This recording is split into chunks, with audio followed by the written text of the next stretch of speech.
Well, former President Donald Trump's impeachment trial is over, ending in the Senate chamber today with an acquittal, but it also ended with a twist. Mr. Cassidy.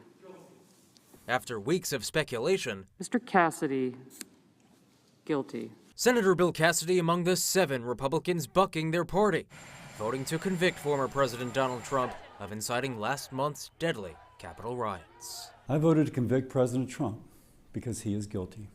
The vote comes days after Cassidy pledged he would keep an open mind in the trial. My responsibility is to listen to the evidence before announcing my vote. And days after siding with Democrats on a procedural vote that the Constitution doesn't stop them from impeaching a former president.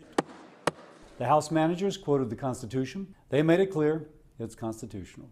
But now, with the trial done and the former president acquitted, the Louisiana Republican Party is lambasting Cassidy. Just an hour or so after the senator's guilty vote, state party executives voted unanimously to censure him. But that's not silencing Cassidy's defense. Our Constitution and our country is more important than any one person.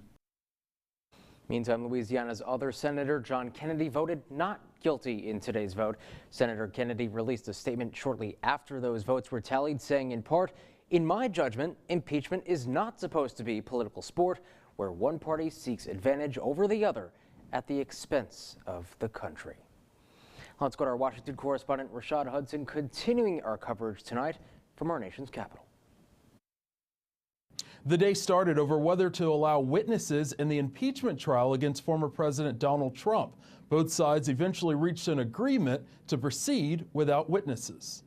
Is not guilty as charged in the article of impeachment. It was no surprise, but former President Donald Trump's second impeachment trial ended like the first one. The Senate voted to acquit the former president of inciting the January 6th insurrection at the U.S. Capitol. 2/3 of the senators present not having voted guilty. Impeachment managers and attorneys for Trump made their closing arguments Saturday afternoon. The events of January 6th can never happen again in this country. Rhode Island Congressman David Cicilline urged senators to convict and disqualify the former president from ever running for office again. Lead impeachment manager and Maryland Congressman Jamie Raskin said that Trump incited and encouraged those who stormed the Capitol and failed to take action to protect lawmakers and his own vice president. If that's not a high crime and misdemeanor against the Republic in the United States of America, then nothing is. Attorneys defending former President Trump said House managers failed to prove that Trump encouraged the violence at the Capitol. Mr. Trump is innocent of the charges against him.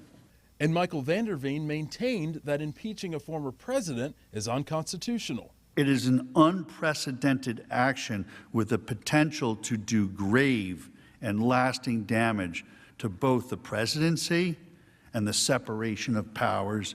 Now that the Senate has acquitted the former president, it does open the door for him to seek office again. In Washington, Rashad Hudson, back to you.